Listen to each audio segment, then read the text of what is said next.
So good morning everybody. हम Telangana movement and state formation chapter 15 देख रहे थे। आज हम उसका पार्ट 3 स्टार्ट करेंगे।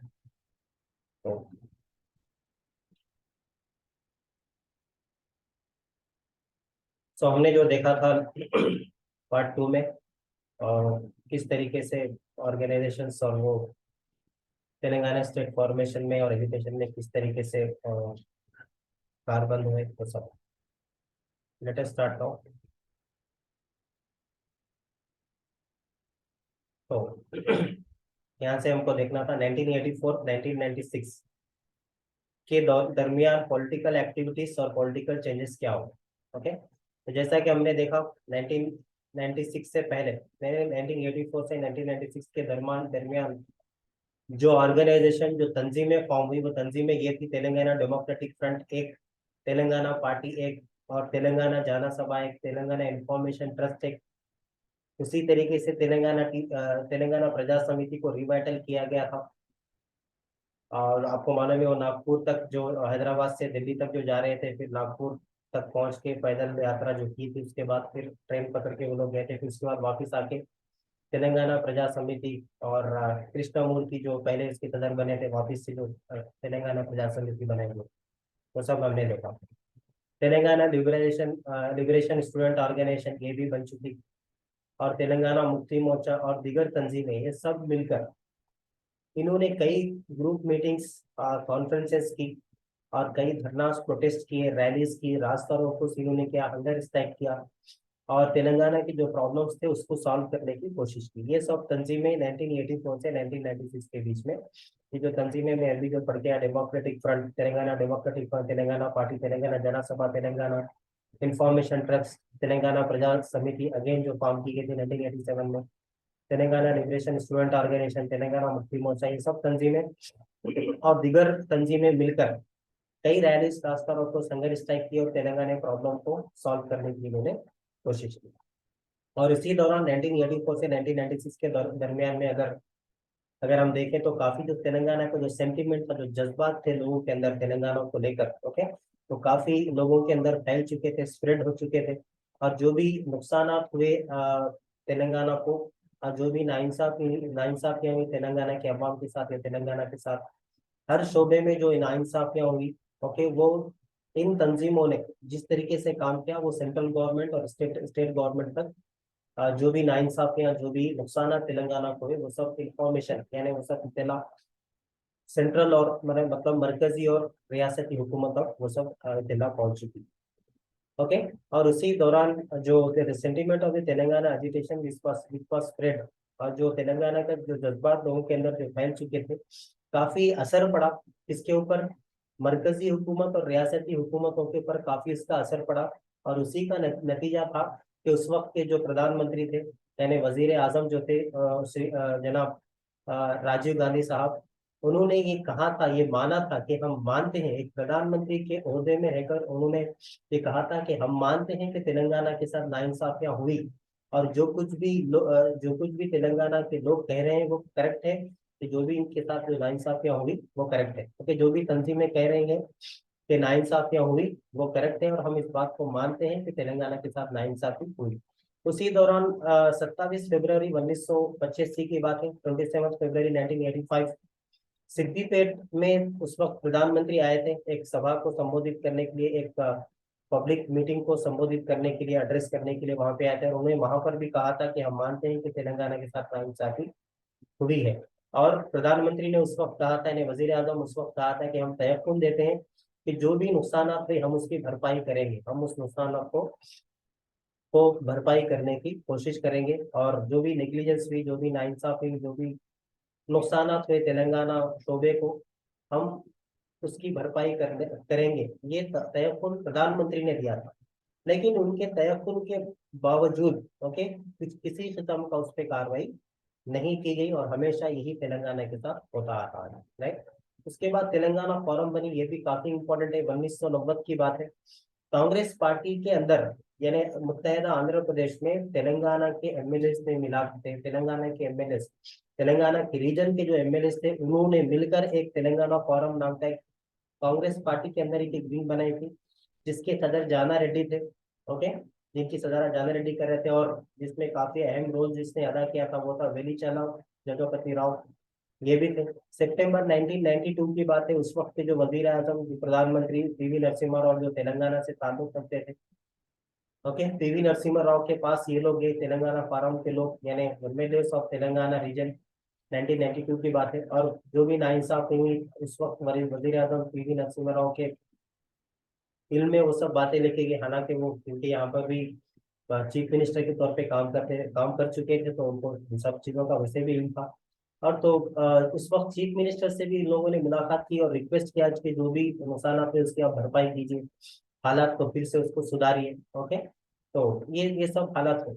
उसी तरीके से ये फोरम ने अपनी जद्दोजहद कायम रखी। ओके, और इनकी जो इन्होंने जो कोशिश की थी वजीर आजम से मिलकर और चीफ मिनिस्टर से, उस वक्त के चीफ मिनिस्टर से मिलकर जो इन्होंने उनसे गुजारिश की थी कि तेलंगाना में जो नुकसान है उसकी भरपाई करें, तो उसी का नतीजा था कि सेकंड वीक ऑफ सितंबर 1992 से सितंबर के दूसरे हफ्ते में 1992 में तीन तीन दिन उस वक्त मुत्तहदा आंध्र प्रदेश की असेंबली में तेलंगाना के ऊपर काफी लंबा डिस्कशन हुआ।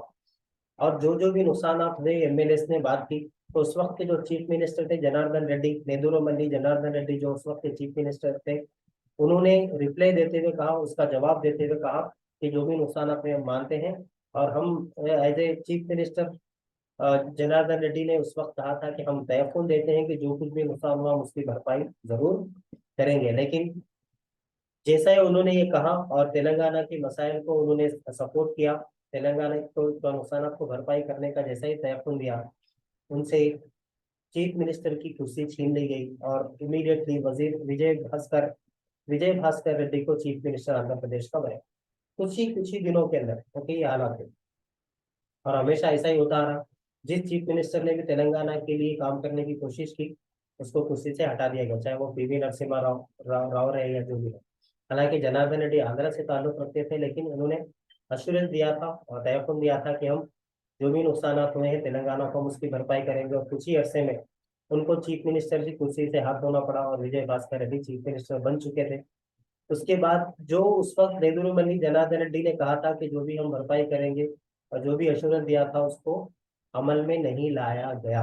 ओके, विजय भास्कर रेड्डी चीफ मिनिस्टर बनने के बाद ओके, किसी जो भी डिस्कशन हुआ था दूसरे हफ्ते सितंबर के दूसरे हफ्ते में, जो भी डिस्कशन हुआ था किसी किस्म की उस पे उस डिस्कशन का जवाब देते चीफ मिनिस्टर उस वक्त के चीफ मिनिस्टर ने जो कहा था कि हम भरपाई करेंगे, तो किसी किस्म का उस पर कार्रवाई नहीं की गई, किसी किस्म की उस पर कार्रवाई नहीं की गई। ओके, तो हमेशा यही हालात चलते रहे बहरहाल। ओके, तो उसके आगे हम देखते हैं कि विजय भास्कर उसके बाद, और क्योंकि नई सरकार आ चुकी थी, नेदुरमल्ली जनार्दन रेड्डी अपनी कुर्सी खो चुके थे, गंवा चुके थे, विजय भास्कर रेड्डी जब चीफ मिनिस्टर बने तो तेलंगाना फोरम के जो कन्वीनर थे, यानी जिनकी सदारत में तेलंगाना फोरम चल रहा था, जाना रेड्डी, इनको मिनिस्टर पोस्ट दे दिया गया क्योंकि अब ये खुद सरकार का हिस्सा बन गए, तो इन्होंने फिर से कभी कुछ सवालिया निशान सरकार पे कोई खड़ा नहीं कर पाए। ठीक है, और हमेशा से ऐसे ही होता आ रहा है। जो भी तेलंगाना के बारे में बोलने की कोशिश करता था उसको कुछ ना कुछ पोस्ट देके फिर सरकार का हिस्सा बना देके उसको, अब क्योंकि वो मिनिस्टर या मंत्री बनने के बाद सरकार के ऊपर किसी किस्म का सवालिया निशान खड़ा नहीं कर सकते, तो तेलंगाना की आवाज फिर से एक बार दब गई। ओके, लेकिन और बाकी के जो कन्वीनर यानी जो तेलंगाना फोरम के बाकी के और जो भी अरकान थे यानी जो मेंबर्स थे, वो कांग्रेस के हामी बन गए, यानी उस वक्त की सरकार के हामी बन गए, तो फिर से वो कुछ आवाज तेलंगाना के खिलाफ नहीं उठ पाए।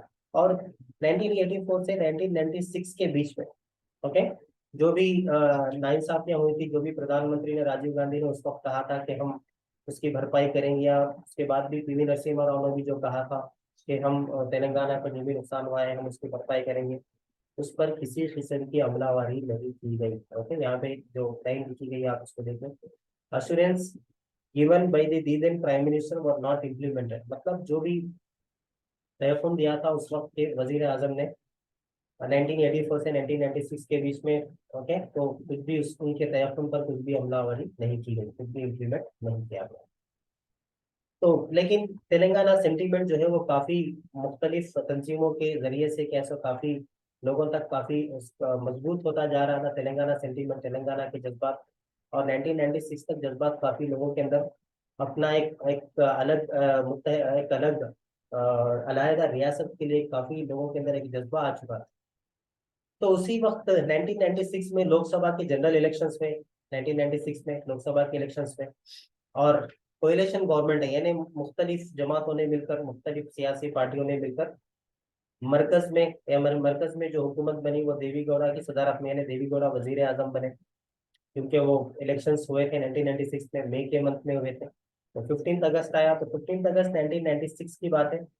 वजीर आजम लाल किले से इस देश को कैसे मुखातिब करते हैं, तो उसी की उसी उसी जिमन में लाल किले से 15 अगस्त 1996 वजीर आजम ने मुखातिब करते हुए कहा कि हम छोटी रियासतों को बनाने के खिलाफ नहीं हैं, और हम झारखंड, उत्तरांचल और छत्तीसगढ़, उसी तरीके से महाराष्ट्र में जो विदर्भ जो इलाका है, इन छोटी रियासतों को बनाने के लिए हमारी सरकार तैयार है, हम उसके खिलाफ नहीं है, ऐसा कहा। जैसा ही ये कहा तो तेलंगाना के जो सपोर्टर्स थे उनके अंदर एक उम्मीद जागी कि अगर हम भी अगर सही तरीके से काम, अगर अगर हमारे एजुटेशन को तेलंगाना, अलहदा रियासत तेलंगाना की, उस पर अगर हम जो जितने भी तंजीमें उस वक्त बनी थी, जितनी भी ऑर्गेनाइजेशन उस वक्त बने थे, अगर इन्होंने ये फैसला किया कि अगर हम सही तरीके से अगर काम करें, क्योंकि प्रधानमंत्री जो थे देवीगौड़ा छोटी छोटी रियासतों के क्या बोलते हैं फेवर में है, तो अगर हम सही तरीके से काम करें तो शायद हमारी भी रियासत बन सकती है, इसी उनके अंदर एक उम्मीद जागी। अब 1996 से 2001 के दरमियान में क्या हुआ वो देखते हैं। अब तक हम 1984 से लेकर 1996 फर्स्ट फेज देख चुके हैं। Second phase of Telangana education का फर्स्ट फेज देख चुके हैं। ओके, अब सेकंड फेज देखते हैं, राइट। सेकंड फेज का सेकंड फेज, राइट। ओके, तो जो आप प्रीवियस लेक्चर्स अगर आप देख चुके हैं तो इस पॉइंट को आप क्लियर करें, राइट। तो मुख्तलिफ जो तंजीमें जो थी, अब प्रधानमंत्री देवी गौड़ा के जो ने जो ऐलान किया था कि हम छोटी रियासतों को बनाने के लिए हमारी सरकार तैयार है, तो लोगों के अंदर, मुख्तलिफ तंजीमों के जो लीडर्स थे उनके अंदर एक उम्मीद जागी। और लेकिन उस वक्त एक हालत ये थी कि तेलंगाना के खित्ते में या तेलंगाना के हल्के में जो प्रॉब्लम्स थे, यानी जो भी सिचुएशन थी, यानी समाजी जो हालत थी या दीगर जो हालत थे वो काफी खराब थे। क्यों? क्योंकि 5 सितंबर 1985 के बाद, सॉरी 5 सितंबर 1995 चंद्रबाबू नायडू चीफ मिनिस्टर बन चुके थे। और जैसे ही ये चीफ मिनिस्टर ये बने, इन्होंने क्या ऐसे वेलफेयर स्कीम्स, इन्हें फलाह बहबूद के जो स्कीमात रहते उसको कम करना शुरू कर दिया, और लिबरलाइजेशन, प्राइवेटाइजेशन और ग्लोबलाइजेशन, ओके, इनको अमल करना इन्होंने शुरू कर दिया।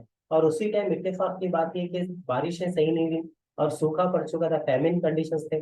तो स्टेट गवर्नमेंट ने किसी किस्म के यानी सूखे को इनकाउंटर करने के लिए, यानी सूखे की वजह से जो भी हालात पैदा हुए थे उसके उसको सुधारने के लिए सरकार ने किसी किस्म के इकदाम नहीं किए। फैमिन कंडीशन, सूखे को सुधारने के लिए किसी किस्म के इकदाम नहीं किए, लोगों तक किसी किस्म की अशिया को नहीं पहुंचाया।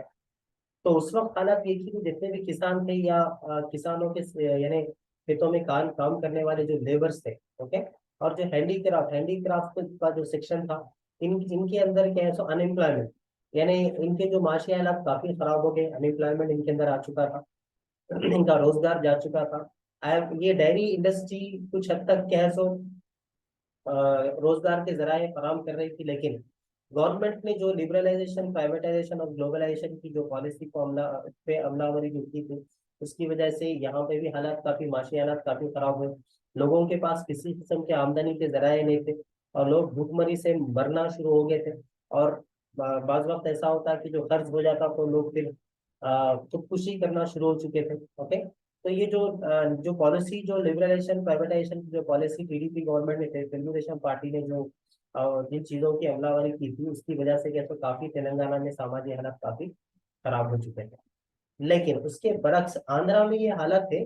मुत्तहिदा आंध्र प्रदेश के टाइम पर, यानी उस वक्त 1996 के से आगे जो चंद्रबाबू नायडू की जो सरकार जिस अंदाज में काम करी, तो उस वक्त हालात ये थे कि आंध्रा के अंदर, तो यहाँ पे जो लिखा गया, उस वक्त हालात ये थे कि आंध्रा के अंदर वाटर फैसिलिटीज यानी आबपाशी के जराए, और गवर्नमेंट ने कई स्कीमात पर सब्सिडी दे रखी थी आंध्रा के लोगों को। और वहीं पर आंध्रा के रीजन में ग्रीन रेवोल्यूशन चल रहा था, यानी एग्रीकल्चर प्रोडक्शन काफी अच्छा हो रहा था। तो वहाँ पे जो लोग थे, एक नए रिच क्लास पीपुल्स, यानी जिन लोगों के पास अभी अभी जो थोड़ा सा उनके माली हालात थोड़े से दुरुस्त हो चुके थे इन सब चीजों की वजह से। तो एक नया ग्रुप जिनके पास थोड़े माली हालात सही हो गए थे, जिनके वो एक नया ग्रुप वहां पे बन चुका था। ओके, अब वो ग्रुप क्या करा कि यहाँ पे तेलंगाना में पैसा वहां से किया, जिनके पास पैसा आ चुका, और वहां से ये लोग यहाँ पर आए, और आके यहाँ पे जो जिस एलपीजी पॉलिसियां चल रही थी, लिबरलाइजेशन, प्राइवेटाइजेशन, ग्लोबलाइजेशन के तहत कम पैसों में इन्होंने तेलंगाना की जमीनों को खरीदा, और यहाँ पे रियल एस्टेट बिजनेस, आंध्रा के लोगों ने तेलंगाना में रियल एस्टेट बिजनेस स्टार्ट, जिसका नतीजा ये हुआ कि तेलंगाना, क्योंकि ये अब इनके पहले तो आंध्रा में माली हालात अच्छे, अब तेलंगाना में आके ये लोग क्या है सो इन्वेस्ट कर रहे हैं, राइट। अब इनके और हालात यानी वहाँ के जो किसान है जिनके पास पैसा आ चुका था, आंध्रा के लोग, तो यहाँ पे तेलंगाना में आके ये लोग और रियल एस्टेट और दीगर शोबों में क्या है सो अपने इन्वेस्टमेंट्स ये लोग लगा रहे हैं। इंडस्ट्रीज में इन्होंने क्या बोलते हैं, इन्वेस्टमेंट पर अपना पैसा लगाया, रियल एस्टेट में सस्ते दामों पर जमीनें खरीद कर रियल एस्टेट का धंधा तेलंगाना में इन्होंने शुरू किया। और ये जो रिच आंध्रा जो लोग थे, यहाँ पे तो इंडस्ट्रीज इन्होंने कायम की, लेकिन तेलंगाना के लोगों को यहाँ पे उस इंडस्ट्रीज के अंदर नौकरियां इन्होंने नहीं दी। तो ये नौकरियां किसको देते थे, आंध्रा से ही लोग लाके आंध्रा के ही लोगों को यहाँ पे नौकरियां देते थे, यानी जमीन हमारी खरीदा कम दामों पे, उन्होंने इंडस्ट्रीज लगाए, रियल एस्टेट का बिजनेस इन्होंने स्टार्ट किया, लेकिन एम्प्लॉयमेंट में, रोजगार में किसी किस्म का तेलंगाना के लोगों को, वहां के आंध्रा के लोगों ने किसी किस्म की अपॉर्चुनिटीज, किसी किस्म की उन्होंने अपॉर्चुनिटीज नहीं दी। ओके, लेकिन क्योंकि यहाँ पे इंडस्ट्रीज लगाए तो यहाँ पे पोल्यूशन ज्यादा हो गया, soil pollution, air pollution, water pollution, noise pollution यहाँ पे हैदराबाद में ज्यादा हो गया, और वो पोल्यूशन का सामना तेलंगाना के लोग कर रहे हैं। और उसी टाइम पे ये हुआ कि बीड़ी इंडस्ट्रीज, जो बीड़ी इंडस्ट्री खाते करीमनगर वरंगल के इलाकों में, ये निर्मल, आरमूर, यहाँ पे बीड़ी इंडस्ट्री, यानी औरतें जो बीड़ियां बनाया करती थी, और उनका एक माश का जरिया था, यानी आमदनी का एक जरिया था। वो उसमें भी लैक्स ऑफ पीपुल्स को क्या, काफी बीड़ी इंडस्ट्री में उस वक्त गवर्नमेंट की क्या बोलते हैं नजरअंदाजी की वजह से इनको भी काफी लैक्स ऑफ फैमिलीज को नुकसान उठाना पड़ा, और गवर्नमेंट ने किसी किस्म का कोई कार्रवाई नहीं की कि इनके हालात फिर से सुधर सके। जिस किस्म से एक सरकार चल रही थी, उससे बीड़ी इंडस्ट्री को भी काफी नुकसान हुआ। हजारों फैमिलीज जिनका जिनको जरिया था, आमदनी का जरिया था, उनका आमदनी का जरिया खत्म हो गया। इतना ही नहीं, तकरीबन तकरीबन हर शोबों में तेलंगाना को काफी नुकसान का सामना करना पड़ा। तेलंगाना की समाजी हालत काफी खराब हो चुकी थी, अनएम्प्लॉयमेंट यानी बेरोजगारी यहाँ पे काफी बढ़ चुकी थी, और भूखमरी काफी हो चुकी थी, लोग सुसाइड कर रहे थे। गवर्नमेंट किसी किस्म के इकदाम तेलंगाना के लोगों की हालत को सुधारने के लिए नहीं कर रही थी। उसके बरक्स जो पैसे वाले रिच आंध्रा ग्रुप थे, वो तेलंगाना में आके डोमिनेशन करना इन्होंने शुरू कर दिया तेलंगाना के लोगों पर। ओके, उसी तरीके से यहाँ के कल्चर को, यानी यहाँ की जो कल्चर को हम अगर उर्दू में कहेंगे तो आम जबान में यहाँ की जो तहजीब है, उस पर वहाँ की तहजीब को इन्होंने दबाना शुरू कर दिया, अपनी आंध्रा की तहजीब को यहाँ पे हमलावरी इन्होंने शुरू कर दी। तो तेलंगाना की जो तारीख थी वो भी क्या सो खत्म होना शुरू हो गई, तेलंगाना की तहजीब अपनी के पहचान होना शुरू हो गई, ये हालात पैदा हो गए। ओके, और उसके बरक्स क्या है, सीमांध्र के लोग तेलंगाना में आके सियासी तौर पे ये काफी इक़्तिदार में आ चुके थे, और काफी सियासी जो क्या बोलते हैं डिसीजन जो रहते सियासी मैटर्स में, यानी पॉलिटिकल मैटर्स में जो डिसीजंस होते हैं वो भी तेलंगाना में भी सीमांध्र के लोग लेना शुरू हो गए थे। तो ये हालात तेलंगाना के वहाँ पे हो गए। Okay, right. तो और तेलंगाना रीजन से काफी, तेलंगाना रीजन में, तेलंगाना में आंध्रा से लोग काफी यहाँ पे हिजरत करके आए, क्योंकि यहाँ पे हालात अच्छे हैं, मतलब यहाँ पे इनको काम क्या मैं आमदनी के जरिए काफी उनके लिए खुल चुके थे, सरकार ने जिस तरीके से रास्ते खोले थे। ओके, तो काफी आंध्रा से लोग तेलंगाना में यहाँ पे आ रहे थे, और यहाँ के जराये को इन्होंने इस्तेमाल किया। और एक तरह से अगर देखें तो अगर आप, अगर अंग्रेज ने जिस तरीके से एक दूसरे कंट्री से आके हिंदुस्तान पे हुकूमत की थी, अब एक ही रियासत के अंदर एक इलाके से लोग आके दूसरे इलाके पे हुकूमत करना शुरू हो गए। और इसी को जो किताब ने लिखा, तेलुगु अकेडमी किताब ने, वो इंटरनल कोलोनाइजेशन इसको कहा जाता। ओके, तो उसी वक्त जो है तेलंगाना के मशहूर शायर थे जिनका नाम था कालोजी नारायण राव, इन्होंने कहा था कि अगर कोई माशी एतबार से अगर किसी को नुकसान हुआ तो वो माशी नुकसान की भरपाई हो सकती, अगर सियासी एतबार से अगर नुकसान हो रहा है तो उसकी भी भरपाई हो सकती, लेकिन अगर कल्चर के एतबार से अगर नुकसान हो रहा है, यानी मतलब तहजीब के एतबार से अगर नुकसान होगा, तो नुकसान अगर हो रहा, यानी तहजीब की अगर पहचान हो खत्म हो रही है किसी एक रीजन की, तो इसकी भरपाई कभी नहीं हो सकती, ऐसा कालोजी नारायण राव ने उस वक्त कहा था। तो जो मुख्तलिफ तंजीमों के जो लीडर्स थे, ओके, उन्होंने उस वक्त ये वो एक राय पे आ चुके थे कि अब तेलंगाना को हम आज़ादी दिलानी देनी चाहिए, नहीं मतलब एक तरीके से आंध्रा तेलंगाना के लोग आंध्रा के गुलामी यानी गुलामी में आ चुके थे। ओके, उसी को इंटरनल कोलोनाइजेशन कालोजी नारायण राव ने कहा था, राइट। ओके, तो जो लीडर्स थे उन्होंने कहा कि अब तेलंगाना को आज़ादी दिला देनी चाहिए। अब क्योंकि उसी वक्त मरकज के जो हालात थे वही थे, मरकजी हुकूमत के जो हालात ये थे कि मुख्तलिफ सियासी जमातों ने मिलकर मरकजी सरकार को बनाया था, यानी मरकज में सरकार को बनाया था। और वो क्योंकि छोटे ही रियासतों के फेवर में थे, तो उस वक्त लीडर्स ने ये तय किया कि अगर हम सही स्ट्रैटेजी से, सही प्लान से अगर हम इस एजुकेशन को अगर आगे बढ़ाए तो शायद हम अलहदा तेलंगाना रियासत को लेने में कामयाब हो सकते हैं। ओके, तो इस जिम्न में इन्होंने काम करना शुरू किया। और मुख्तलिफ जो तंजीमें थी, ओके, इनका ये भी मानना था कि तेलंगाना यानी पॉलिटिकल पार्टीज को लेकर, यानी सियासी जमातों को लेकर तेलंगाना एजुकेशन को आगे नहीं लेके जाना चाहिए।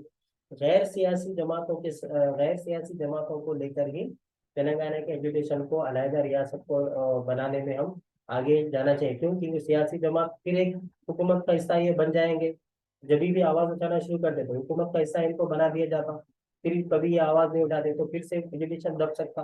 और हमेशा यही होता हुआ 69 में भी ये हुआ, उसके बाद भी जब भी जिस लीडर ने भी तेलंगाना की आवाज उठानी शुरू की तो उसको कुछ ना कुछ पोस्ट दे दिया गया, फिर उनकी आवाज दबा दी गई। ओके, तो ऐसा ही होता रहा। तो इन्होंने अब ये डिसाइड किया कि क्योंकि मरकज में हुकूमत तेलंगाना यानी छोटी रियासतों के फेवर में है, तो सही स्ट्रेटेजिकली से अगर हम काम करें तो हमें अलहदा तेलंगाना रियासत को पा सकते हैं। लेकिन पॉलिटिकल पार्टीज को हम शामिल नहीं करेंगे, गैर सियासी जमातों को लेकर ही हम काम करेंगे, ऐसा इन्होंने उस वक्त डिसाइड किया था, राइट। यानी एक राय पर ये लोग आए। और उसी वक्त इत्तेफाक की बात है कि जो पीपुल वॉच ग्रुप है, नेक्स्टलेट्स जो थे, वो भी अलहदा तेलंगाना रियासत के लिए उन्होंने एक डॉक्यूमेंट रिलीज किया था। और उन्होंने कहा था कि अलहदा तेलंगाना रियासत के फेवर में है।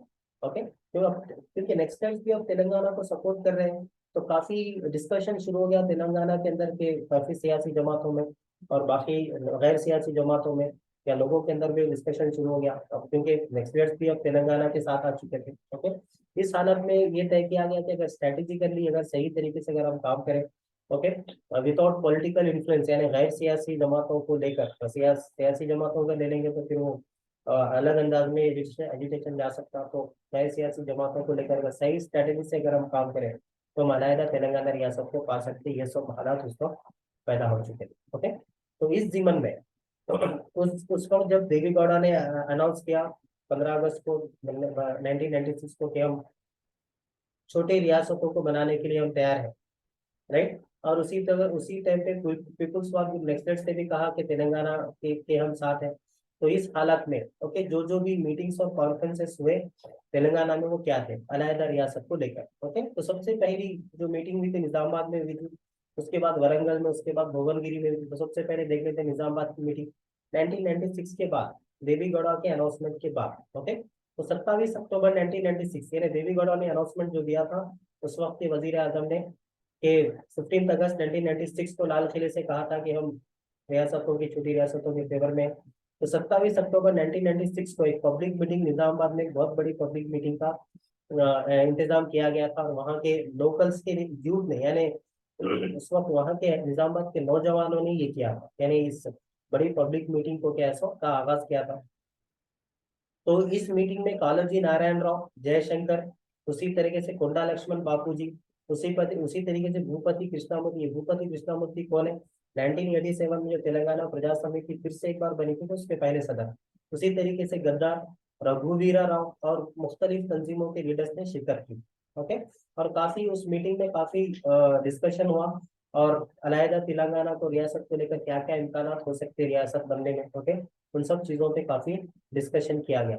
और वहां पे ये तय पाया गया कि अलग अलहदा तेलंगाना रियासती एक ही हल है।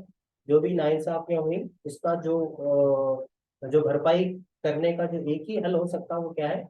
अलहदा तेलंगाना रिया डेवलपमेंट के नाम पर, मतलब डेवलपमेंट करके दे देंगे तो ये कोई हल नहीं है।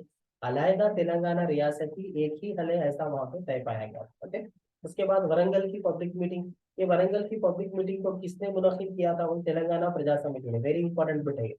वरंगल की पब्लिक मीटिंग 1996, और ये पब्लिक मीटिंग कब हुई थी? 1 नवंबर 1996। 1 नवंबर बोलते एक ही जहन में बात आना, 1956 1 नवंबर आंध्र और तेलंगाना को मिलाकर आंध्र प्रदेश बनाया गया था। यानी एक तरीके से वो ऐसा दिन था जिस दिन तेलंगाना आंध्र की रियासत में मिली थी, राइट। ओके, तो 1 नवंबर 1996 को वरंगल में तेलंगाना प्रजा समिति ने बहुत बड़ी पब्लिक मीटिंग को मुनक्किद किया था। ओके, तो काफी लोगों ने पार्टिसिपेट किया था उस वक्त, क्योंकि तेलंगाना प्रजा समिति के जेर एहतमाम ये मीटिंग हुई थी।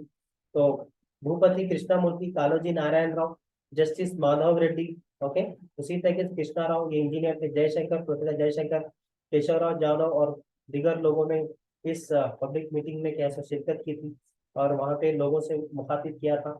और काफी काफी लोग, काफी तादाद में लोग उस मीटिंग में शामिल हुए थे, और सब लोगों ने मिलकर कैसे अलहदा तेलंगाना रियासत के लिए डिमांड किया था। और काफी एक ग्रैंड सक्सेस की मीटिंग रही थी। ओके, और इसी तरीके से काफी लोगों के अंदर एक हौसला जागा, और वहां पे ये तय पाया गया था कि मुख्तलिफ तंजीमों ने मिलकर ये सोचा कि इसी तरीके से और मीटिंग भी कैसे मुनासिब दीगर मुकामात पर, दीगर अजलाओं में, यानी बाकी जो अजलाए डिस्ट्रिक्ट है उसमें भी कैसे इसकी और मीटिंग्स होनी चाहिए, ऐसा डिसाइड वहाँ पे किया गया था, यानी डिसीजन वहाँ पे लिया गया था। तो उसी की कड़ी थी कि 14 जनवरी 1997 को गोदावरी खन्नी, ओके, और मुख्तलिफ तंजीमों ने मिलकर एक गोदावरी खन्नी में एक बहुत बड़ी मीटिंग का इंतजाम किया, मुनक्किद किया। 14 जनवरी 1997, राइट। ओके, तो यानी 27 अक्टूबर 1996 को निजामाबाद में मीटिंग, 1 नवंबर को वरंगल में मीटिंग, 14 जनवरी 1997, अब दिसंबर क्या जनवरी आ गया। ओके, तो गोदावरी खन्नी में ये मीटिंग, बहुत बड़ी मीटिंग वहां पे हुई। ओके, इसके बाद तो ये किसने मुनाकिद किया था इसको? मुख्तलिफ तंजीमों ने मिलकर किया था। निजामाबाद की मीटिंग नौजवानों ने किया था, वरंगल की मीटिंग तेलंगाना प्रजा समिति ने किया था, ओके, गोदावरी खन्नी की मीटिंग मुख्तलिफ जमात तंजीमों ने मिलकर मुनक्किद किया था। उसके बाद 17 जनवरी, ये 1997 है, यहाँ पे ईयर नहीं आया, तो 1997 की बात है। Okay, forum for freedom of expression, okay, इन्होंने भी कैसे, इन्होंने forum forum for freedom of expression के जेर एहतमाम विवेक वर्धिनी कॉलेज हैदराबाद में, ओके, एक बहुत बड़ी मीटिंग का मीटिंग को मुनक्किद किया था forum for freedom of expression ने। ये एक तंजीम है, तंजीम ने किया था 17 जनवरी 1997 को, कहाँ पे? विवेक वर्धिनी कॉलेज हैदराबाद में। ओके, तो उसी वक्त कई लोगों ने इसमें शिरकत की। ओके, तो पाशम यादगिरी, तो इन्होंने, इनकी वजह से, ओके, एक किताब वहां पे रिलीज की गई थी, दगा पड्डा तेलंगाना। वेरी वेरी इंपॉर्टेंट, ये दगा पड्डा तेलंगाना जो किताब है, इसको लिखा था गादे इनैया ने। इसको कहाँ पे रिलीज किया गया था? वो तो forum for freedom of expression के जेर एहतमाम विवेक वर्धनी कॉलेज में, जो अलहदा तेलंगाना रियासत को लेकर जो मीटिंग मुनक्किद की गई थी, वहां पे दगा पड्डा तेलंगाना नाम की किताब गाने गादे एन्नैया के द्वारा लिखी गई थी। यानी दगा पड्डा तेलंगाना किताब को किसने लिखा? सवाल पूछा जा सकता है, ओके, ग्रुप 2 या कई और एग्जाम में इसी किस्म के सवाल आते हैं। तो दगा पड्डा तेलंगाना किताब को किसने लिखा? गादे इन्नैया ने लिखा। और ये कहाँ पे रिलीज किया गया था? 17 जनवरी 1997 को विवेक वर्धनी कॉलेज में freedom for forum for freedom of expression के जेर एहतमाम जो बहुत बड़ी मीटिंग मुनक्किद की गई थी, वहां पे दगा पड्डा तेलंगाना नाम की किताब रिलीज की गई थी। Very very important. ओके, उसके बाद भुवनगिरी सभा। तो तेलंगाना रिसेंट आर्म स्ट्रगल की अगर हिस्ट्री को अगर खंगाला जाए, तो नलगोंडा में काफी जोरों से चली थी निजाम रूल के खिलाफ, निजाम सरकार की हुकूमत के खिलाफ। तो नलगोंडा नलगोंडा एक ऐसी जगह है जहाँ पे हमेशा रिवॉल्यूशनरी चीजें, यानी क्या क्या बोलते हैं, एहतेजाजी चीजें ज्यादा ज्यादा होती। ओके, तो भुवनगिरी में क्या है, सो तेलंगाना हक्कुला समिति के जेर एहतमाम, वेरी इंपॉर्टेंट है, उसको इंग्लिश में अगर मैं ट्रांसलेट करूँ, तेलंगाना राइट एसोसिएशन या तेलंगाना हक्कुला समिति, वेरी इंपॉर्टेंट है। नलगोंडा भुवनगिरी मीटिंग, भुवनगिरी सभा किसने मुनक्किद किया था?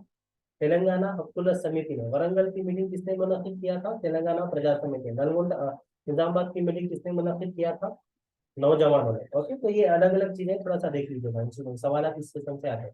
तो ये तेलंगाना हक्कुला समिति ने 8 और 9 मार्च 1997 को भुवनगिरी, उस वक्त नलगोंडा डिस्ट्रिक्ट में आता था, खैर अब तो ये तो खुद एक डिस्ट्रिक्ट बन गया अभी। ओके, यादाद्री डिस्ट्रिक्ट जो बन गया, राइट। ओके, तो 8 और 9 मार्च 1997 को तेलंगाना हकूमत समिति के ज़ेरे एहतमाम भुवनगिरी में एक बहुत बड़ी मीटिंग का एहतमाम किया गया था। और इस मीटिंग में जो लोग आ रहे थे तो एंट्रेंस गेट रखा, ये भी सवाल पूछा जा सकता है। तो एंट्रेंस गेट का जो नाम रखा गया था एंटी निजाम स्ट्रगल मार्टीज एंट्रेंस, इस तरीके से गेट का नाम रखा गया था। और ये मीटिंग कहाँ पर हुई थी? इंडियन मिशन स्कूल भुवनगिरी में हुई थी। काफी डिस्कशन हुआ यहाँ पे तेलंगाना के जो मसाइल है उसके ऊपर उसके बाद। ओके, क्योंकि ये 2 दिन की मीटिंग थी, ठीक है। तो आखिरी दिन जो था एक काफी बहुत बड़ी रैली निकली, राइट। और भुवनगिरी की गलियों में वो जब रास्तों से जब वो रैली गुजर रही थी तो समा पूरा जय तेलंगाना ये स्लोगन से कैसे पूरा समा गूंज उठा था। ओके, तो काफी अच्छा माहौल था वहाँ पे। और काफी स्टूडेंट्स ने भी कैसे वो रैली में जो मीटिंग होने के बाद सब लोग मिलकर रैली लेके निकले थे। ओके, तो काफी स्टूडेंट्स ने भी उसमें पार्टिसिपेट किया था। उस्मानिया यूनिवर्सिटी और काकतिया यूनिवर्सिटी और दिगर अजलाओं से काफी लोगों ने कैसो वहां पे शिरकत की थी। ओके, तो जहां भी कोई तेलंगाना की जो बहुत बड़ी मीटिंग होती है या कभी भी कोई पब्लिक मीटिंग होती है या कोई मीटिंग होती है तो वहां पे तहजीब की कैसे कुछ आर्ट और कल्चर के कुछ डांस प्रोग्राम कुछ सॉन्ग्स वो वहाँ पे मुनक्किद किए जाते हैं। ओके, तो ये भवनगिरी मीटिंग मीटिंग में जाना नाट्य मंडली, एकलव्य नाट्य मंडली। ओके, इसको मैं उर्दू में ट्रांसलेट नहीं कर सकता क्योंकि वो नाम वो वही नामों को लेकर आप सवाल सीधे कर सकता हूँ। ओके, उसी से अरुणोदय कल्चरल आर्टिस्ट, ये सब एसोसिएशन ये सब तंजीमों ने गद्दर के साथ मिलकर काफी एक बहुत बड़ा रैली वहां पे निकाली थी। और ये तमाम लोगों की रैली और ये जो नाट्य मंडली की जो रैली है ये गवर्नमेंट जूनियर कॉलेज तक के ग्राउंड में वहां पर पहुंची, राइट। ओके, तो ये जो भुवनगिरी की मीटिंग थी उसके अंदर जो डिस्कशन हुआ उसमें ये तय पाया गया था कि जो इंडस्ट्रीज तेलंगाना में जो कायम हो रहे हैं उसमें तेलंगाना के लोगों को कोटा दिया जाए। ओके, जो भी 80% जो भी उन लोगों ने उसको डिसाइड किया था। ओके, और उसमें ये तय पाया गया ये तो हक है हमारा, हमारे इलाके में आके आप इंडस्ट्रीज लगा रहे हो, हमारे लोगों को भी वहाँ पे मुलाजिमतें नहीं दी जा रही। ओके, तो वहाँ पे ये डिसाइड किया गया था कि कोटा दिया जाना चाहिए। ठीक है, और ये भी डिसाइड किया गया था कि जो तेलंगाना का जो अलहदा रियासत के लिए जो एजुटेशन चल रहा है उसको और मजबूत किया जाए। और जो जिन जिन मसाइलों के ऊपर वहाँ पे डिस्कशन हुआ था और जो रेजोल्यूशन पास किया था वो ये था कि तेलंगाना में बार बार कैसे बढ़ती यानी इलेक्ट्रिसिटी को बार बार कट कर दिया जाता था, करंट को बार बार कट कर दिया जाता था। ओके, तो इस तरह करंट को बार बार कट नहीं किया जाना चाहिए सरकार से हम ये डिमांड करेंगे, ऐसा वहाँ पे फैसला किया गया था। कॉमन इंटरेस्ट हुआ करता था, ये कॉमन इंटरेस्ट की वजह से तेलंगाना को काफी नुकसान हुआ करता है। ये कॉमन इंटरेस्ट क्या है देखिए, तेलंगाना में जितने भी इंस्टीट्यूशन है हर इंस्टीट्यूट जैसा काकतीय मेडिकल कॉलेज है अपना खुद का एंट्रेंस एग्जाम रखता था। उस्मानिया मेडिकल कॉलेज अपना खुद का एमबीबीएस सीट्स के लिए एंट्रेंस एग्जाम रखता था। ये जब रियासत जब इसमें आंध्रा तेलंगाना में तेलंगाना जब हैदराबाद स्टेट जब आंध्रा से मिल चुका था, मुत्तहदा आंध्र प्रदेश जब बन चुका था तो इन लोगों ने रियासती सतह पर एक ही इंटरेस्ट को ये एन टी रामाराव ने ये किया था, एक ही इंटरेस्ट टेस्ट। और ये होता था कि ये कॉमन इंटरेस्ट टेस्ट की वजह से आंध्रा से लोग तेलंगाना में कई इदारों में कैसो मेडिकल सीट्स हो या कई इंजीनियरिंग सीट्स में कैसो एडमिशन लेने के लिए रास्ता खुल गया था। ओके, तो यहाँ पे ये डिसाइड हुआ था कि कॉमन इंटरेस्ट के सिस्टम को कैंसिल कर दिया जाना चाहिए, ताकि इससे फायदा क्या होता, अगर तेलंगाना के इंस्टीट्यूशन अपना एंट्रेंस एग्जाम रखे तो तेलंगाना के लोग भी अप्लाई करेंगे, सीटें तेलंगाना के लोगों को मिलेंगी, कोटा। ओके, और इसी तरीके से जो इंडस्ट्रीज थे उसमें तेलंगाना के लोगों को कोटा दिया जाना चाहिए। बंजर लैंड और सरप्लस लैंड जहां जहां भी है तो गरीबों में लैंड को जमीनों को बांट दिया जाना चाहिए ताकि वो खेती कर सके। ड्रिंकिंग वाटर पीने के पानी की फैसिलिटीज दिया जाना चाहिए। SC ST माइनॉरिटीज का ABCD क्लासिफिक वर्गीकरण होते हैं, क्लासिफिकेशन वो कर दिया जाना चाहिए। 1/70 ला, ये 1/70 ला क्या है मैं ऑलरेडी आपको बोला, ये जो ट्राइबल एरिया रहता। ओके, ट्राइबल एरिया में जो लैंड रहती, ओके, ट्राइबल एरिया में लैंड ट्राइबल ही खरीदना। ओके, इसी कानून को 1/70 लॉ कहा जाता। ओके, तो इसको इम्प्लीमेंट किया जाए, ट्राइबल के एरिया में ट्राइबल की लैंड्स को ट्राइबल ही खरीदना, नॉन ट्राइबल नहीं खरीदना, वो डिमांड वहां पे किया गया था। अगर किसी से लैंड अगर ले ली भी किसी ट्राइबल से, नॉन ट्राइबल ने लैंड ले ली तो उसको वापस ट्राइबल को दे दी जाए। अगर ट्राइबल लैंड बेचना चाह रहा, कोई ट्राइबल खरीदार नहीं है तो सरकार जमीन को खरीदना, ये जो कानून था उसी को 1/70 लाख कहा जाता है। ओके, और फॉरेस्ट लैंड जो है, फॉरेस्ट लैंड भी अगर कुछ है किसी ट्राइबल के पास है तो वो रहने उसी के पास रहने देनी जानी चाहिए। और अगर फॉरेस्ट फॉरेस्ट की लैंड भी ट्राइबल को दे दी जानी चाहिए, ऐसा वहाँ पे क्या बोलते हैं डिसीजन लिया गया था। जितने भी इरिगेशन के प्रोजेक्ट्स थे स्मॉल रो या मीडियम रो, उसको कंप्लीट कर दिया चाहिए, तो कंप्लीट कर दिया जाना चाहिए। जो क्या बोलते हैं अभी जो कंस्ट्रक्शन हो रहा, उसको कंप्लीट कर दिया जाना चाहिए, ऐसा वहाँ पे डिसीजन लिया गया। ओके। और उसी तरीके से पुलिस काफी तादाद में तेलंगाना में कैंप्स लगा चुकी थी, तो ये पुलिस कैंप्स को हटा दिया जाना चाहिए। उसी तरीके तेलंगाना की तहजीब, तेलंगाना की जो जबानें, तेलुगु जबानें या दीगर जबानें, ओके, उसकी भी कैसे हिफाजत होनी चाहिए। और चिन्ना रेड्डी, मदन मोहन रेड्डी ने 1969 के तेलंगाना एजुकेशन में तेलंगाना लोगों के साथ जो धोखेबाजी की है, उनके ऊपर भी कैसे एक्शन लिया जाना चाहिए। ओके, ऐसे वहाँ पे डिसीजन लिए गए थे भुवनगिरी सभा में। ओके।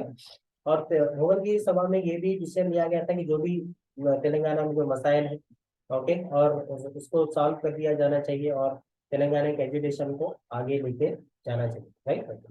तो भुवनगिरी सभा में किन किन लोगों ने शिरकत की? कालोजी नारायण राव, प्रोफेसर जयशंकर, जीवन गद्दार, ओके, मल्लैया गुप्ता, उसी तरीके से बालाकृष्णा रेड्डी। बाबा बालाकृष्णा रेड्डी कौन थे ये? ये भी एक तेलंगाना एजुकेशन में जो हिस्सा लेने वाले काफी अहम शख्सियत। ओके।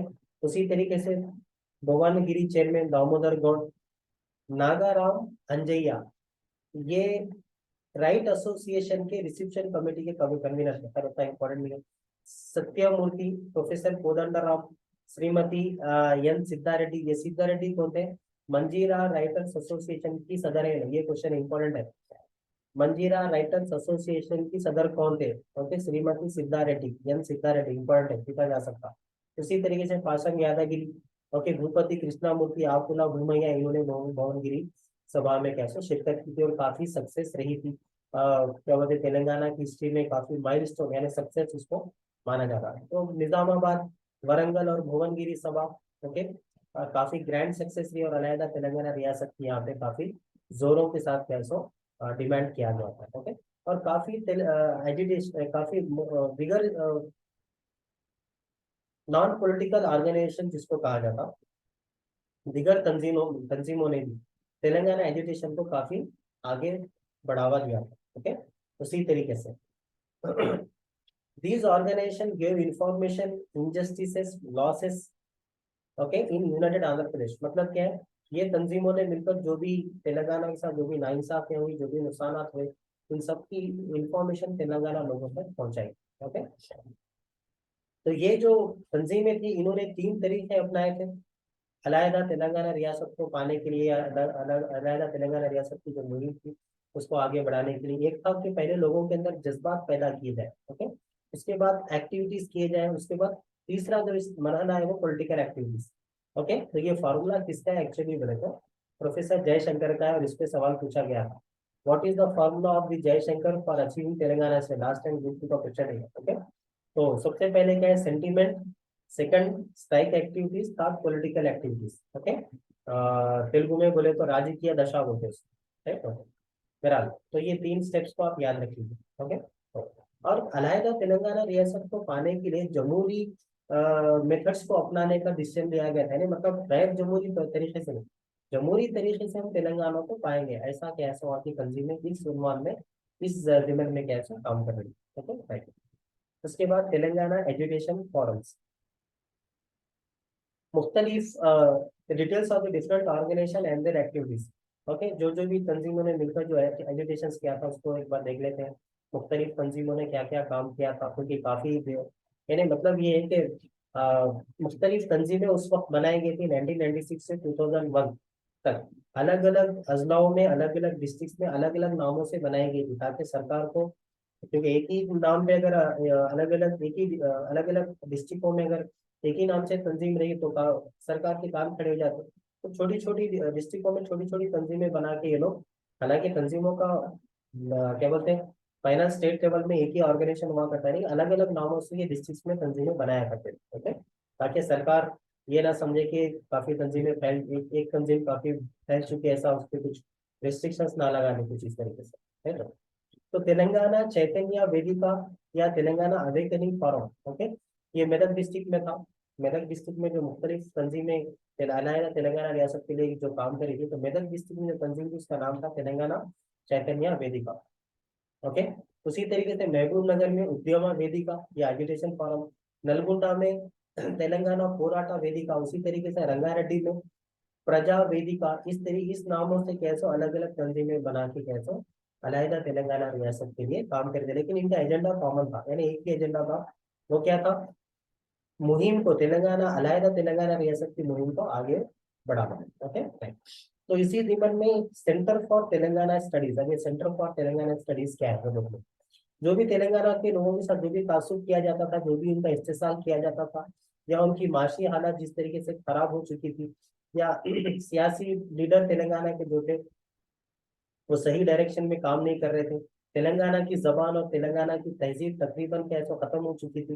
ओके। और तेलंगाना के लीडर्स किसी किस्म की क्या है सो इन मसाइल के ऊपर किसी किस्म की जवाबी कार्रवाई नहीं कर रहे थे। हत्ता के हालत ये थी कि जो मीडिया थी, मीडिया यानी जो सहाफी जो शोबा था, यानी जर्नलिस्ट जो थे,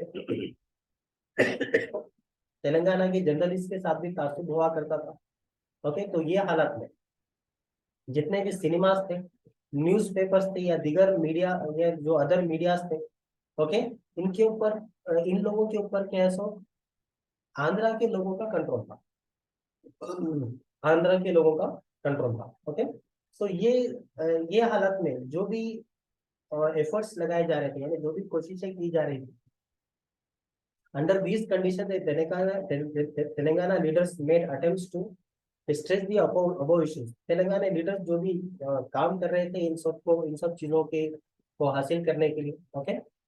और ये हालत ये थी कि सारी आलमी सतह पर भी तेलंगाना के मसाइल को, ओके, लोगों तक आलमी सतह पर ये तेलंगाना के जो जो लोग जो माशी एतबार से या सियासी एतबार से जो हालात थे इनके, जो तकलीफें इनको हो रही थी, ओके, तो आलमी सतह पर कैसे ये मसाइलों को कैसे उठाया जा रहा था, राइट। तो इन हालत में तेलंगाना के लीडर्स ने सेंटर फॉर तेलंगाना स्टडीज को एस्टैब्लिश किया। कहाँ पे? उस्मानिया यूनिवर्सिटी। तेलंगाना के लीडर्स ने मिलकर सेंटर फॉर तेलंगाना स्टडीज को उस्मानिया यूनिवर्सिटी में 1997 में बनाया था। ओके। तो ये सेंटर फॉर तेलंगाना स्टडीज क्या करती है? तेलंगाना के साथ जो भी नाइंसाफी हो रही इन सब के इंफॉर्मेशन को गैदर करती है, उन सब इंफॉर्मेशन को, यानी इंफॉर्मेशन को गैदर करना और एकजुट करना, फिर उसको पब्लिश करना। ओके। ताकि गवर्नमेंट तक इसकी इत्तला पहुंचे। ओके। बाद में ऐसा होता था कि इंसान नाइंसाफी हो जाती थी, सरकार तक कोई इत्तला ही नहीं पहुंचती थी। ओके। तो जो भी नाइंसाफी तेलंगाना के साथ हो रही है उसको गैदर करना, ओके, उसकी किताबी शक्ल देना, पब्लिश करना और सरकार तक इसको पहुंचाना। ओके। तो इसी जिम्मन में, हालांकि बनी कहाँ थी? उस्मानिया यूनिवर्सिटी में। Centre for Telangana studies very important है। आगे किसने बनाया, कौन सा करते हुआ था?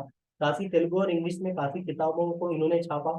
तो इम्पोर्टेंट जो बिट है वो है हमारे लिए, वो ये है कि जयशंकर इसके सदर है। Very important bit. Telangana sorry centre for Telangana studies के सदर कौन थे? Professor Jaishankar. Very very important. उसके नायब सदर कौन थे? केशव राव। और इसके जनरल सेक्रेटरी कौन थे? सिम्हाद्री। इसमें और अदर मेंबर्स कौन थे? वो तो प्रोफेसर कोदंडराम, कांची इल्लैया, जनार्दन रेड्डी, घंटा चक्रपाणी जो टीएसपीएससी के जो पहले chairman, D Ravinder, okay, Surendra Raju, यम लक्ष्मैया, गादे इन्नैया, ये सब इसके अंदर मेंबर्स हुआ करते थे। यानी शॉर्टकट में अगर हम बोले तो सेंटर फॉर तेलंगाना स्टडीज के सदर प्रोफेसर जयशंकर थे। सेंटर फॉर तेलंगाना स्टडीज क्या करता था? तेलंगाना के लोगों का जो भी नाइंसाफियां हो रही उसको उस इत्तला को जमा करके उसको किताबी शक्ल देके सरकार तक उसकी इत्तला पहुंचाई जाती है एंड डॉक्यूमेंटेशन का काम करना। ओके। तो सेंटर फॉर तेलंगाना स्टडीज के सदर कौन? Professor Jaishankar. Very very important bit. Okay. Very important, right. उसके बाद तेलंगाना प्रगति वेदिका देख लेते हैं। तेलंगाना प्रगति वेदिका को किसने बनाया? ओके। एक सहाफी थे जिनका नाम था, काफी फेमस थे, जिनका नाम था श्री रावकोलू आनंद भास्कर। इनकी सदारत में 12 और 13 जुलाई 1997 को हैदराबाद में एक 2 दिन का मीटिंग रखा गया था तेलंगाना के मसाइल के ऊपर। काफी डिस्कशन इसमें हुआ तेलंगाना के मसाइल के ऊपर। ओके। जितने भी लोग आए थे, जितने भी स्पीकर्स थे, जो भी मेहमान थे, जो जिन्होंने जो स्पीकर्स थे, इन्होंने जो बातचीत की थी, तेलंगाना की माशी हालत के ऊपर, समाजी हालत के ऊपर, तेलंगाना तहजीब जिस तरीके से खत्म हो रही है उसके ऊपर, तेलंगाना के सियासी हालत के ऊपर, तेलंगाना के बैकवर्ड्स के ऊपर इन्होंने बात की। ओके, तो 13 जुलाई 1997 की बात है। ओके, 13 जुलाई, 12 और 13 के दिन ये कॉन्फ्रेंस हुआ था। ओके, तो 13 जुलाई 1997 को तेलंगाना प्रगति वेदिका या तेलंगाना डेवलपमेंट फोरम, एक तेलंगाना डेवलपमेंट फ्रंट भी आया अपने को, जो सत्यनारायण उसके चेयरमैन थे, तो कन्वीनर थे, तो ये कंफ्यूजन नहीं होना, तेलंगाना डेवलपमेंट फोरम या तेलंगाना प्रगति वेदिका। ओके, इसके सदर कौन थे? श्री रापोलू आनंद भास्कर, जबकि तेलंगाना प्रगति फोरम के सदर सत्यनारायण थे, तो दो लफ्जों में कंफ्यूज हो रहा। राइट, तो ये कब बनाई गई थी? 13 जुलाई 1997 को बनाई गई। ओके, तो ये जो तेलंगाना प्रगति वेदी का काम क्या करती है? तेलंगाना की तहजीब को बचाए रखना, उस जिम्मन में ये काम किया करती है। और बतकम्मा फेस्टिवल के दिन, ओके, ये लोग मुख्तलिफ तेलंगाना की जो उस वक्त तहजीब थी उसको डांसेस के रूप में, कैसे लोगों के सामने डांस वे लगा के, और जो भी लोगों के सामने अपनी या बस एक्शन करके वो लोग तेलंगाना की तहजीब को बताया करते, यानी तेलंगाना की तहजीब को बचाए रखना। ओके, वो तेलंगाना प्रगति तेलंगाना डेवलपमेंट फोरम या तेलंगाना प्रगति वेदिका का मकसद था, जो 13 जुलाई 1997 को रापोलो आनंदा भास्कर की सदारत में बनाई गई। ओके, तो तेलंगाना की जो एजुकेशन है, यानी जो जद्दोजहद है, काफी ये प्रगति वेदिका की तरफ वजह से भी, या तहजीब को बचाए रखने के जो भी प्रोग्राम से लोग कंडक्ट किया करते थे, उससे भी कहते काफी लोगों तक केवल काफी एजुकेशन काफी ज्यादा फैला। ओके, तो ये जो फोरम थी, इन्होंने कई मीटिंग्स को मुनक्किद किया, और पीने के पानी की सहूलत के ऊपर, आबपाशी की सहूलत, इरिगेशन फैसिलिटीज, एजुकेशन और एम्प्लॉयमेंट की के मसाइल के ऊपर उस मीटिंग्स के अंदर बातचीत हुई, दीगर अजलाओं में भी। ओके, हालांकि ये तंजीम बनी कहाँ थी? हैदराबाद में, क्योंकि ये मीटिंग हो कहाँ रही थी? हैदराबाद में। राइट, ओके, तो 13 जुलाई 1997 को तेलंगाना प्रगति वेदिका हैदराबाद में बनने के बाद बतकम्मा फेस्टिवल को इन्होंने बेस बना के तेलंगाना की तहजीब को बचाने के लिए बतकम्मा फेस्टिवल के दिन के मुख्तलिफ किस्म के प्रोग्राम्स कंडक्ट करते थे। ओके, और इतना ही नहीं, कई मीटिंग से लोग कनेक्ट किया करते थे, ड्रिंकिंग वाटर, ये जो भी irrigation facility, education, employment, okay, जो भी प्रॉब्लम है उसके ऊपर वहाँ पे इस मीटिंग में डिस्कशन होता था। इतना ही नहीं, कई अजलाओं में महबूब नगर, वरंगल, पेद्दापल्ली, सूर्यापेट, सिद्दीपेट डिस्ट्रिक्ट, उसी तरह से दुब्बा का, संगारेड्डी, मंचिलियाल, निर्मल, निजामाबाद और मुख्तलिफ अदर सिटीज के अंदर भी इन्होंने कई प्रोग्राम्स, अपनी ब्रांचेस को कायम वहाँ पे किया।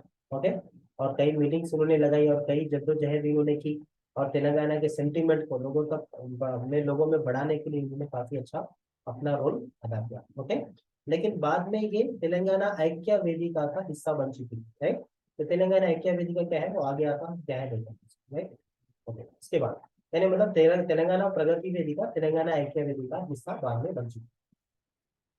उसके बाद तेलंगाना महासभा, ये तेलंगाना ऐक्य वेदिका क्या है हम देखेंगे, 28 ऑर्गेनाइजेशन इसके अंदर रहते हैं, और उसकी तफसीलात हम इंशाल्लाह आगे देखेंगे। उसके बाद तेलंगाना महासभा, ये तेलंगाना महासभा क्या है? मारोजू वीरन्ना नाम के काफी तेलंगाना के सपोर्टर थे। ओके, इन्होंने दलित बहुजन महासभा, लोअर कास्ट एसोसिएशन इन्होंने बनाया था, लोअर कास्ट एसोसिएशन नाम की एक एसोसिएशन ऑफ तंजीम को इन्होंने बनाया था। ये लोअर कास्ट के जो लोग थे इनको एकजुट करना, ओके, इनकी एक जमात बनाना इनका मकसद था। ओके, ताकि ये ट्राइबल पीपुल, ट्राइबल यानी जो देहाती इलाकों में, जो जंगल के इलाकों में जो लोग रहा करते, ओके, उनको भी एकजुट करना, उनको भी यूनाइट करना, और तेलंगाना एजिटेशन का इनको हिस्सा बनाना। उस मकसद से इन्होंने दलित बहुजन महासभा या लोअर कास्ट एसोसिएशन को इन्होंने बनाया गया था। ओके, इनका ये कहना था कि इंसाफ नहीं मिल सकता जब तक के, इनको इंसाफ नहीं मिल सकता दलितों को, ये जो लोअर कास्ट बहुजन जो है, ओके, इनको इंसाफ नहीं मिल सकता जब तक कि छोटी रियासतें ना बने। छोटी रियासतों में दलितों को, बहुजनों को, लोअर कास्ट लोगों को इंसाफ मिल सकता है, ऐसा मारोजी वीरन्ना का मानना था। ओके, तो इसी जमीन में इन्होंने एक तेलंगाना महासभा नाम की एक महासभा बनाई थी। ओके, और इसमें पूरे लोअर कास्ट के जो एसोसिएशंस थे, ओके, उन सबको उसमें कैसे एकजुट उन्होंने किया था, जमा उन्होंने कर दिया था, right? उसमें शामिल कर दिया था। ओके, लेकिन मारो जो वीरन्ना जो थे वो ज्यादा पर्दे पर आते नहीं थे, क्योंकि गवर्नमेंट ने काफी इनके ऊपर रिस्ट्रिक्शंस, ओके, लगाए रखे थे। तो लेकिन ज्यादा पर्दे पे तो आते नहीं थे, लेकिन अपनी तरफ से ये लोग, इन्होंने काफी अच्छा काम किया, काफी मीटिंग्स इन्होंने कंडक्ट की। ओके, 11 अगस्त 1997 आना चाहिए, तो 77 की बात। ओके, 11 अगस्त 1997 की बात है। ओके, एक बहुत बड़ी मीटिंग इन्होंने कंडक्ट की थी, राइट। ओके, किसकी सदारत में वो मीटिंग, क्योंकि मारोजी वीरन्ना के ऊपर सरकार ने काफी रिस्ट्रिक्शन लगाए रखे थे, तो ये मीटिंग 11 अगस्त 1977 को जो हुई थी वो सुधाकर और वेद प्रकाश, ओके, इनकी सदारत में। सुधाकर उस मीटिंग के सदर थे और वेद प्रकाश उसके सेक्रेटरी थे। ओके, तो एक काफी एक अच्छी मीटिंग जो है सो इन्होंने लगाई।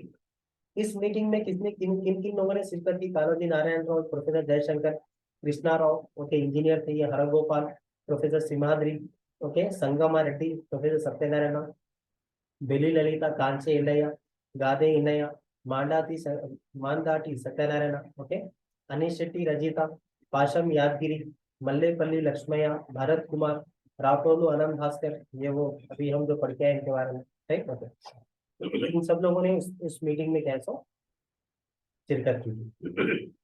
उसके बाद, ओके, ये सब उसके बाद एक पब्लिक मीटिंग का भी, ये तो ग्रुप मीटिंग थी, इससे पहले जो हम डिस्कस करेंगे ग्रुप मीटिंग। ओके, कौन से दिन की बात है वो? 17 अगस्त 1977, ये ग्रुप मीटिंग थी। उसके बाद एक पब्लिक मीटिंग का भी इन्होंने, पब्लिक मीटिंग को भी इन्होंने मुनाफिक किया था। ओके, तो उस्मान यूनिवर्सिटी के स्टूडेंट्स, काकतीय यूनिवर्सिटी के स्टूडेंट्स ने इस पब्लिक मीटिंग में हिस्सा लिया था, लेक्चरर्स ने हिस्सा लिया था, टीचर्स, इंटेलेक्चुअल्स और दिगर अजला के लोगों ने भी, काफी हजारों की तादाद में जर्नलिस्ट यानी सहाफी शोबे से ताल्लुक रखने वाले लोगों ने भी इस मीटिंग में हिस्सा लिया था। ओके, तो काफी ये मीटिंग भी काफी ग्रैंड सक्सेस रही। उसके बाद लंबाड़ा हक्कुला पोराटा समिति, ओके, उसके बाद चाकली दिब्बा, ये एक तंजीम का नाम है। उसी तरह तुड़ुम दिब्बा, ये भी एक तंजीम का नाम है। ओके, इन सब लोगों ने मिलकर तेलंगाना महासभा फोरम नाम की एक सभा बनाई, यानी ये लोअर कास्ट पीपुल लोगों के लोगों ने मिलकर एक महासभा वहां पे, यानी एक तंजीम को उन्होंने बनाया। ओके, इन्होंने ये तेलंगाना महासभा ने ये डिसीजन लिया था कि हम अलहदा तेलंगाना रियासत के लिए काम करेंगे। ओके, और मुख्तलिफ जो तंजीमें हैं, ओके, उनसे एसोसिएट होकर, उनसे मिलके हम काम करेंगे। और 1/70 ला, 1/70 ला में अभी आपको बोल चुका क्या है 1/70 ला? ट्राइबल एरिया में ट्राइबल की लैंडों को, ट्राइबल एरिया में ट्राइबल्स की लैंड को सिर्फ ट्राइबल के लोग ही खरीदना।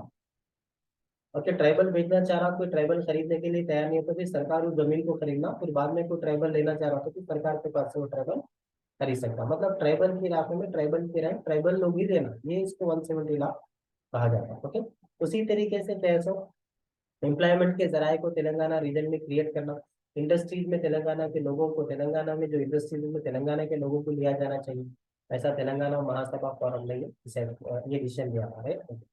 पेंडिंग प्रोजेक्ट्स को कंप्लीट कर दिए जाने चाहिए, 16 जीओ की अमलावरी सही तरीके से होनी चाहिए।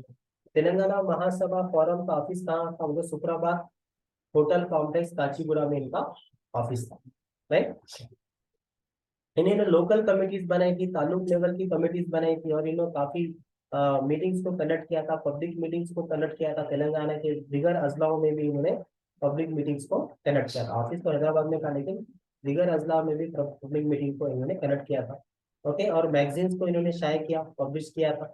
ओके, ये मैगजीन तेलंगाना महासभा की, तेलंगाना महासभा फोरम की जो मैगजीन है, ओके, वो किसकी सदारत में चलती थी? वेद प्रकाश, वेरी इंपॉर्टेंट बेटे, सवाल पूछा आपको जा सकता है। ओके, तेलंगाना के प्रॉब्लम्स में वो मैगजीन के अंदर लिखा जाता था। ओके, तेलंगाना महासभा फोरम ने क्या डिमांड किया था? ओके, हम तेलंगाना अलहदा तेलंगाना रियासत चाह रहे, हम लोगों के बीच बंटवारा नहीं चाह रहे, हम रियासत का बंटवारा चाह रहे। ओके, ऐसा तेलंगाना महासभा फोरम ने कहा था, डिमांड किया था, राइट। तेलंगाना महासभा ने तेलंगाना के प्रॉब्लम्स के ऊपर काफी एहतजाजी प्रोग्राम्स को, रैलीज को मुनक्किद किया, और इनका ये भी मानना था कि तांडास जो है, यानी जो ट्राइबल के जो इलाके हैं, उनको ग्राम पंचायत बना दिया जाना चाहिए। ओके, और उसी तरीके से यानी आदिवासी गिरिजना यानी ट्राइबल के इलाकों में कॉलेरा और मलेरिया काफी तेजी से फैलता, तो उसको रोकने के लिए सरकार इकदाम करने चाहिए, ऐसा भी उन्होंने डिमांड किया था। और महबूब नगर के लोगों के पास एक प्रॉब्लम था, वो क्या था? देखो, इन महबूब नगर डिस्ट्रिक्ट की तेलंगाना महासभा ने एहतजाज किया था, किससे मिलकर?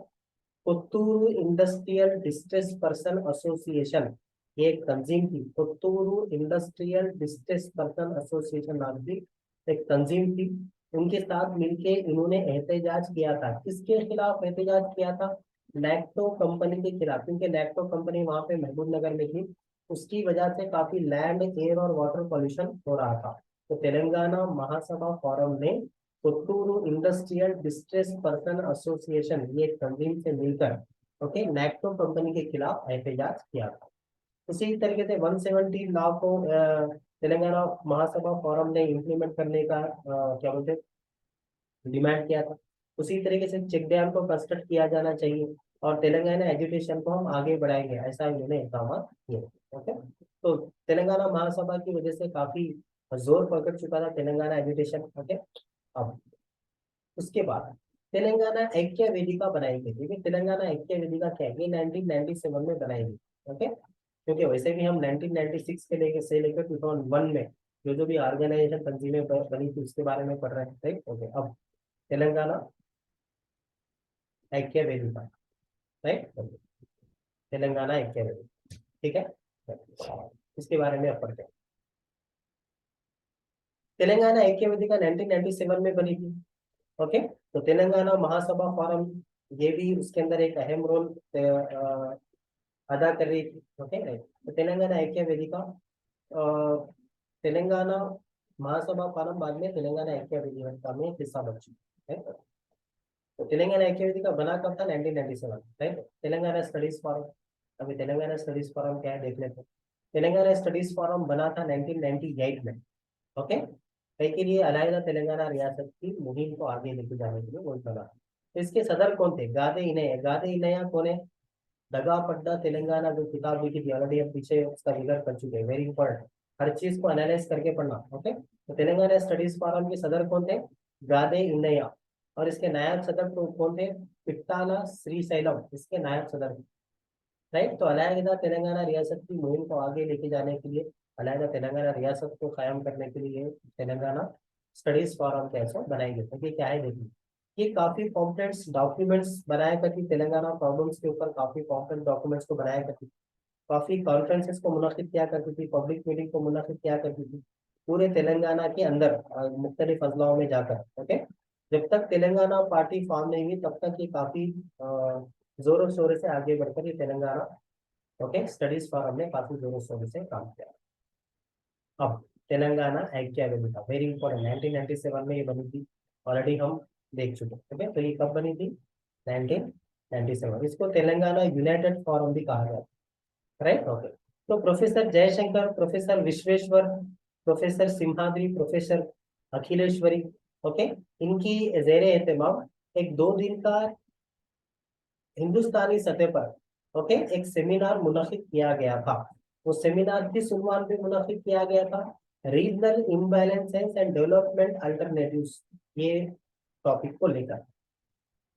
ओके, 2 दिन का सेमिनार था, रीजनल इम्बैलेंसेस और डेवलपमेंट अल्टरनेटिव्स, ये टॉपिक को लेकर एक 2 दिन का हिंदुस्तानी सतह पर एक सेमिनार मुनक्किद किया गया था। कहाँ पर? उस्मानिया यूनिवर्सिटी में। कौन सी तारीख को? 14 और 15 अगस्त 1997 को। ओके, तो तेलंगाना के सपोर्टर्स ओके वहां पर तेलंगाना के सपोर्टर्स और बाकी दिगर जो भी इंटेलेक्चुअल्स थे या प्रोफेसर थे, उन लोगों ने मिलकर वहां पे 10 डॉक्यूमेंट्स और 12 रिपोर्ट्स वहां पे बनाए। काफी इन्वेस्टिगेशन करके 10 डॉक्यूमेंट्स और 12 रिपोर्ट्स इन्होंने तैयार किए थे। और वो 12 10 डॉक्यूमेंट्स और 12 रिपोर्ट्स किसके ऊपर थे? तेलंगाना के अंदर जो एजुकेशन के ऊपर जो नाइंसाफियां हुई वो, तेलंगाना में एम्प्लॉयमेंट, वाटर सप्लाई और दीगर टॉपिक्स के ऊपर जो भी डॉक्यूमेंट बनाए गए थे। Okay, documents in in topics के ऊपर डॉक्यूमेंट्स बनाए गए, राइट। तो इन टॉपिक ये डॉक्यूमेंट्स को, ये 10 डॉक्यूमेंट्स और क्या बोलते हैं रिपोर्ट्स को, 12 रिपोर्ट्स को लेकर और इन सबको एक जगह जमा करके एक किताब शाये की गई थी। तो किताब का नाम था Telangana development dimensions. Very important book है। ये किताब को लिखा किसने था? प्रोफेसर जयशंकर और विश्वेश्वर राव। ओके, यानी इसका मतलब क्या हुआ? रीजनल इम्बैलेंस है डेवलपमेंट अल्टरनेटिव टॉपिक पे जो 2 दिन का हिंदुस्तानी सतह पर उस्मानिया यूनिवर्सिटी में 15 और 14 और 15 अगस्त को जो सेमिनार मुनक्किद किया गया था। ओके, उसमें जो भी तेलंगाना के साथ एजुकेशन के शोबे में या एम्प्लॉयमेंट या वाटर सप्लाई के शोबे में तेलंगाना से जो भी नाइंसाफी हुई थी, उस नाइंसाफियों के एक रिपोर्ट और डॉक्यूमेंट की शक्ल में बनाकर बाद में उसको किताबी शक्ल देकर उस किताब का जो नाम रखा गया था, वही किताब का नाम था तेलंगाना डेवलपमेंट डायमेंशंस। ओके, इस किताब के राइटर कौन थे? प्रोफेसर जयशंकर और professor Vishweshwar Rao, very important. Okay, right. तो तेलंगाना की तारीख में ये मीटिंग काफी काफी सुनहरी लफ्जों से लिखी गई थी। Okay, right. उसके बाद ये इन मीटिंगों के जरिए काफी तेलंगाना एजुकेशन को काफी क्या जोर मिला। ओके, काफी एहतजाज करने का इनको मौका मिला। तो 16 अक्टूबर 1997 की बात है। ओके, तो 16 अक्टूबर 1997, वेरी वेरी इंपॉर्टेंट। 14 और 15 को सेमिनार हुआ, 16 अक्टूबर 1997 को इन्होंने तेलंगाना ऐक्य वेदिका को बनाया। तेलंगाना ऐक्य वेदिका को बनाया। इसके अंदर मुख्तलिफ गैर सियासी जमातों को इसमें रखा गया। ओके, मुख्तलिफ गैर सियासी जमातों को रखा गया। क्यों सियासी जमातों को रखा नहीं गया तेलंगाना ऐक्य वेदिका में? वो वजह ये थी, वेरी इंपॉर्टेंट, तेलंगाना ऐक्य वेदिका 16 अक्टूबर 1997 फॉर्मेशन डे। ओके, तो वही याद रख लीजिएगा इसको। उसी तरीके से 1969 के एजुटेशन में पॉलिटिकल ऑर्गेनाइजेशन से काफी नुकसान हुआ था। टीपीएस बाद में कांग्रेस में मिल गई थी, तो तेलंगाना ऐक्य वेदिका में गैर सियासी जमातों को रखा गया था, क्योंकि टीपीएस 1969 के एजुटेशन में एक पॉलिटिकल जमात, इसकी वजह से नुकसान हुआ था तेलंगाना एजुकेशन को। ठीक है, तेलंगाना भी और तेलंगाना एजुकेशन को। तो गैर सियासी जमातों को लेकर तेलंगाना ऐक्य वेदिका 16 अक्टूबर 1997 को बनाई गई थी। इसमें अहम रोल अदा करने वाले प्रोफेसर जयशंकर, केशवराव जाधव, वेद प्रकाश, बिल्लैया नायक, आनंद भास्कर, ये रेप्रोलो आनंद भास्कर यही है। ओके, गादे इनैया, वीरन्ना, ओके, संगम रेड्डी, सत्यनारायण, कोंडा लक्ष्मण बापूजी, ये कांग्रेस के मिनिस्टर थे। ओके, बाद में रिजाइन किया था इन्होंने। ओके, इन लोगों ने काफी अहम रोल अदा किया तेलंगाना ऐक्य वेदिका को बनाने।